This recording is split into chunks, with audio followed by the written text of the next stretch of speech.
What's up, everybody? My name is Christian Hill, and welcome to my channel, The Missionary Mentor.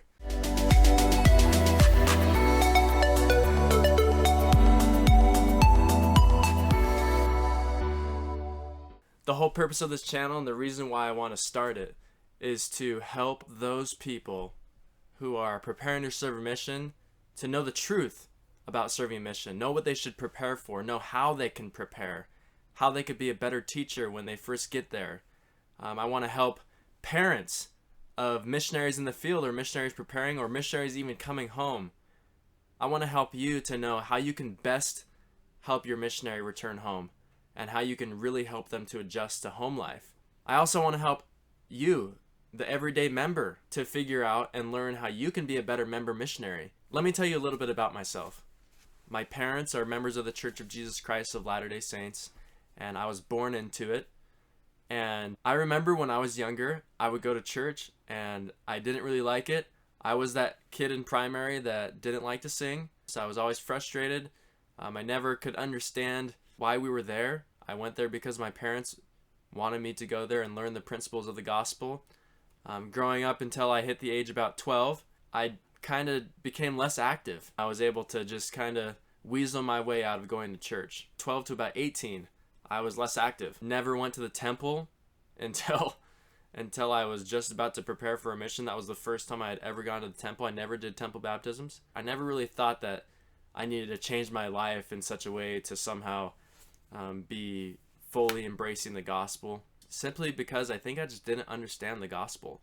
Growing up, I never really wanted to serve a mission at all. The missionaries would come to our house all the time, and I thought they were cool, but I never wanted to be them.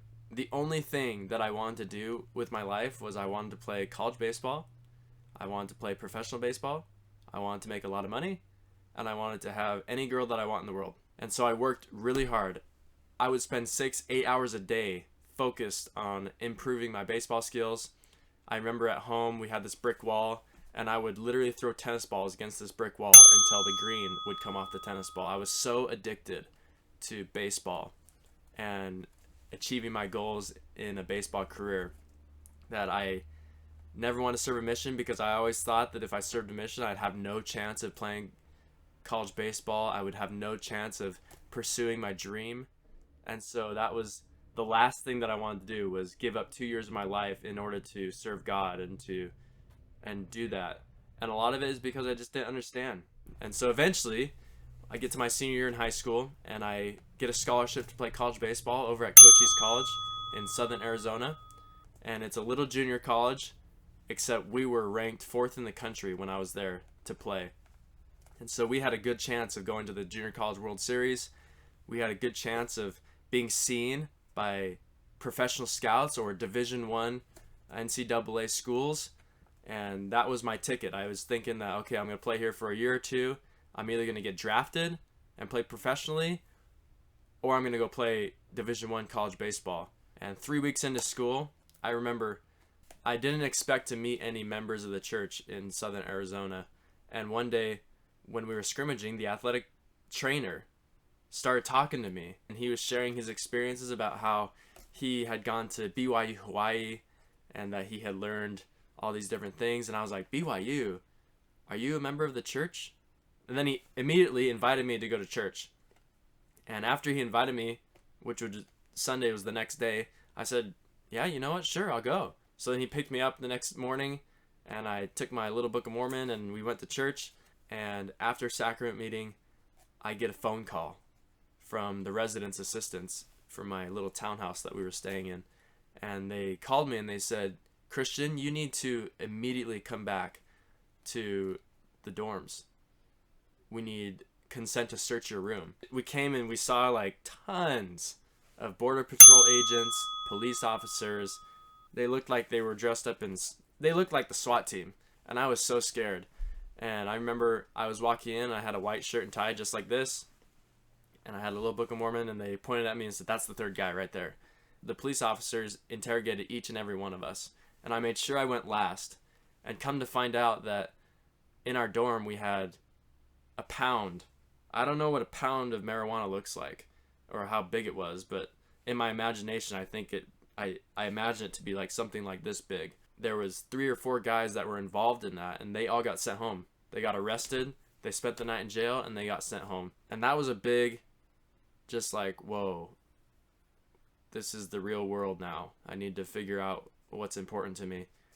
But I ended up finishing the semester, and when I went home for Christmas break, I was at home for about 2 weeks.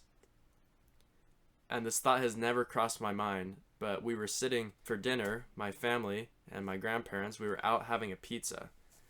And I remember that they were talking about my future career, my future college baseball career, what my direction's going to be, what my options are. And I remember I just stopped them and I said, Dad, I want to serve a mission. I don't want to go back to school. 2 days later, I was supposed to go back to college and report to my coach, and we were supposed to go and play the next semester. And so I emailed my coach. I told him I can't come. And he immediately emailed me back and made it even more difficult for me to give up baseball. I completely gave it up, and I was super, super distraught. I cried for days because I didn't even know why I wanted to serve a mission, but I just felt that I should do it. And it took me about a year to prepare to serve a mission. I read the whole Book of Mormon during that year. I went to like one missionary prep class, and I eventually got worthy to go to the temple. And the very first time I went to the temple, I went through the endowment session and had no idea what was going on, but I felt like, okay, this is the right thing, you know, I think the church is true, so let's just do it. So I was just all in. I embraced it, and I went through a lot of trials because of just not knowing what was going on, and eventually I got my mission call. It changed my whole life because of that. And I went and I served a faithful mission in Canada, Vancouver, and that was the #1 best decision I have ever made in my whole life. Every time someone asks me what did I learn in my mission, I say 2 things. #1, I learned the things that are most important in my life, which is family, my future family, the gospel of Jesus Christ, God, serving God. And the second thing that I learned was I know exactly how Heavenly Father speaks to me as an individual. Those 2 things that I've learned from serving a mission has blessed me so much in the past year and 8 months that I've been home for my mission. And so that's just a little bit about me, my background. I'm sure I relate to a lot of you in unsure if you want to serve a mission. Maybe there's things that you think are more important in your life. And I just want to be open with you and share all the amazing things that I've learned simply from serving a full-time mission. All the amazing blessings that have come to my life because I served a full-time mission. Because I served the Lord. I want to share with you how you can prepare for that. Some of you are already deciding that you're going to go serve a mission. I'm going to share tips about teaching. I'm going to share tips about surviving mission lifestyle. I'm going to share tips about how do you get along with your companion. Things like that. I'm going to share how you can have the best mission possible. And so stay tuned. Subscribe to my channel. Share this with your children if you're a parent. And I look forward to seeing you next Monday.